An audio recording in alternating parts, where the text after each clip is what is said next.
Un internaute me faisait remarquer à juste titre qu'Aubenas rimait avec ananas, ananas fruit défendu, cette pomme de discorde, ananas pineapple en anglais, la pomme épine, ananas symbole de l'humour, symbole de l'outrance pour les uns, symbole de la haine en raison de l'appartenance à une race ou à une religion pour les autres.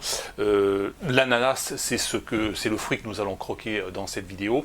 Il faut bien comprendre une chose, c'est que ce symbole qui est aujourd'hui l'ananas pose la question de l'humour. L'humour a-t-il des limites? Est-il universel? La réponse est non. Il est bien évident qu'il n'y a pas d'humour universel. Ce qui fait rire les uns fait pleurer les autres. Je connais une personne qui, à chaque apparition de Franck Dubosc, porte plainte pour incitation à la haine. Enfin, bon, c'est assez particulier. Donc il y a non, il n'y a pas d'humour universel, ça c'est une évidence. Par contre, ce que l'on peut dire, c'est qu'il y a une différence entre le premier degré et le deuxième degré. Le premier degré, c'est ce que je fais dans ces vidéos, c'est ce que je fais dans mon essai de Manage d'or, c'est développer des questions fondamentales, des questions politiques, des questions économiques, des questions anthropologiques. C'est le développement. Ce que fait l'humoriste, eh c'est au contraire, c'est de résumer les problématiques, résumer le monde dans lequel nous vivons, et donc en résumant, forcément, il est dans le mensonge. Donc, et la question fondamentale, la question philosophique qui se pose, c'est a-t-on le droit de dire tout et n'importe quoi? A-t-on le droit de dire simplement des mensonges, sachant que tout humour est forcément une forme de mensonge? C'est le but de cette vidéo, c'est parti.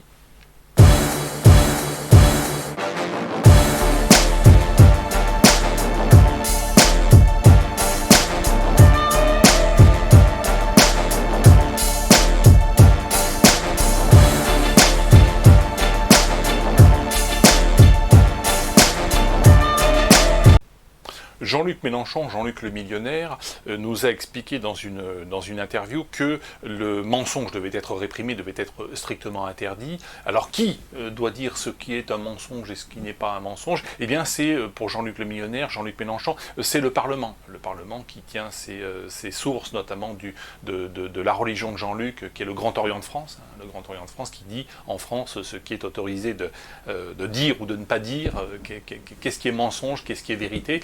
Naturellement, c'est une tartufferie. Nous sommes tous quelque part des menteurs, puisque nous n'avons, personne n'a la vérité, donc d'une manière ou d'une autre, le mensonge est partout. Et il est naturellement inacceptable de dire que tel parlement, ou que telle loge maçonnique, ou que tel groupe, ou que tel lobby détient la vérité. Naturellement, c'est une escroquerie intellectuelle. Alors, certains internautes me disent, mais pourquoi vous n'attaquez pas frontalement le lobby juif, ou le lobby pharmaceutique, ou le lobby du nucléaire, ou le lobby écologique, ou le lobby des vaccins, puisqu'on veut vacciner tout le monde suite au coronavirus, ou le lobby homosexuel, le lobby je ne sais quoi de catholique. Je n'attaque pas frontalement les lobbies parce que les lobbies en fait ne sont que des groupes de pression sur la mafia des mafias que l'on appelle l'État, des groupes de pression en plus qui sont subventionnés par l'État. Donc il y a une mécanique assez diabolique qui consiste pour les gouvernements et les collectivités locales à subventionner un certain nombre d'associations qui ensuite font pression pour obtenir des passe-droits. Donc, moi je m'attaque au cœur de la bête, au cœur du système. Je ne me contente pas de couper quelques têtes, parce que c'est une hydre à 100 têtes. Je frappe l'hydre au cœur et je m'attaque à la mafia des mafias, qui est l'État, hein, fondamentalement. C'est le sens de mon combat. Alors ça ne veut pas dire que j'approuve les lobbies, et ça ne veut pas dire que j'applaudis ou que je m'écrase devant les lobbies. Mais ça veut dire simplement que je ne perds pas mon temps à me battre contre tel ou tel lobby. Je me bats contre la mafia des mafias, qui est l'État, et qui est source de mensonges et qui est source de répression. Aujourd'hui, quand on censure ou quand on persécute quelqu'un comme Dieudonné, l'inventeur du symbole de l'ananas, ou quand on censure ou persécute ou qu'on met en détention préventive Soral ou en garde à vue Soral ou d'autres personnes, ce ne sont pas les lobbies qui le font, ce ne sont pas les associations, c'est bien l'État, ce sont bien les procureurs, c'est bien à la demande du Premier ministre que, par exemple, Dieudonné a été persécuté, à l'époque Manuel Valls, voilà. Donc c'est bien la machine étatique qui enclenche la répression et qui a les moyens légaux d'appliquer cette répression. C'est pas tel ou tel lobby. Mais le mensonge, naturellement, est partout. Et ce qu'il faut dire, c'est que donc il n'y a pas un camp du bien et un camp du mal, un camp qui aurait la vérité et puis un camp qui aurait tort tout le temps. tout le monde a potentiellement raison et tout le monde a potentiellement tort. Et c'est cela le symbole à mon avis, le symbole de l'ananas, de cette pomme de discorde qu'est l'ananas, c'est que nous sommes tous des menteurs et nous sommes tous des porteurs de vérité, et qu'à partir de là, eh bien, il faut laisser les choses se faire de manière, on va dire, libérale, je vais employer un gros mot, il faut laisser les choses se faire de manière libérale, il faut laisser les gens s'exprimer, c'est ce que je fais sur ma chaîne, je suis un très rare sur YouTube, un très rare youtubeur à ne pas censurer les commentaires désobligeants qui me concernent. Pourquoi je fais ça? Alors bien sûr que ça fait mal, bien sûr que c'est quelque part ça ne flatte pas l'ego et au contraire c'est un coup de canif dans l'ego. C'est vrai, mais c'est nécessaire pour deux choses. D'abord pour montrer effectivement une certaine force. Les personnes qui censurent les personnes qui les critiquent ne sont pas finalement très forts intellectuellement, mais c'est aussi une façon de ne pas devenir fou. Je rappelle que lors des jubilés, lors des défilés des empereurs romains ou des généraux qui revenaient victorieux d'une campagne, ils portaient sur leur char, derrière eux se tenait un esclave qui mettait une couronne de laurier au-dessus de leur tête et qui leur glissait à l'oreille des généraux et du général qui défilait, eh bien tu es un esclave, tu es une merde, tu es un lâche, tu es un pleutre, etc.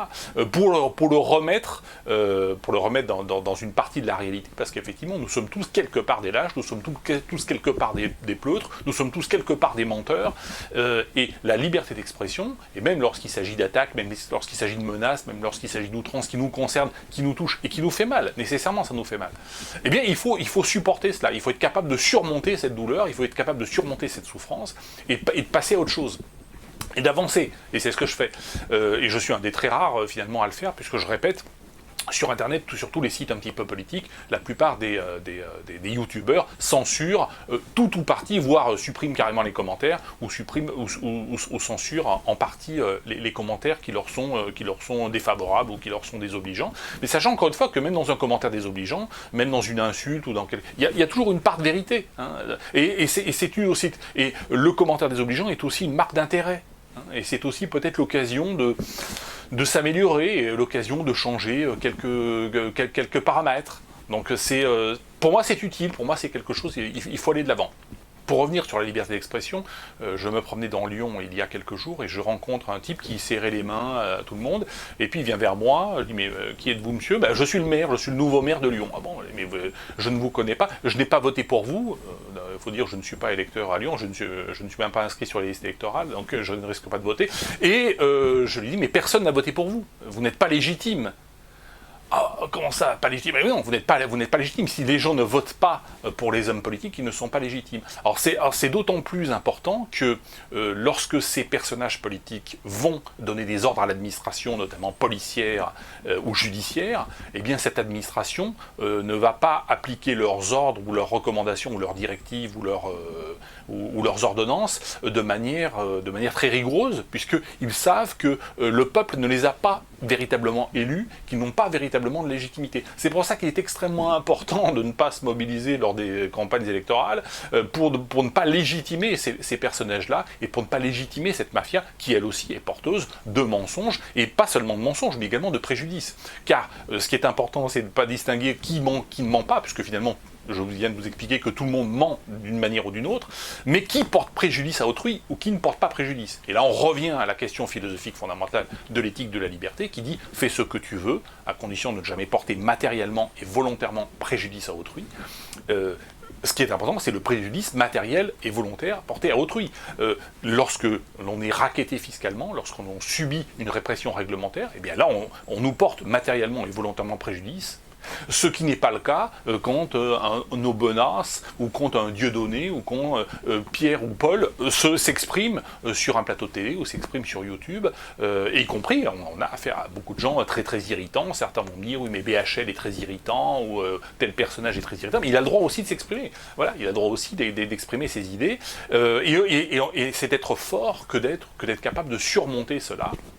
Et on a ce devoir-là, mais il ne nous porte pas matériellement et volontairement préjudice. Alors que la mafia étatique, oui, elle nous porte matériellement et volontairement préjudice. De même que le voleur de scooter ou le type qui incendie la bagnole du voisin, c'est évident.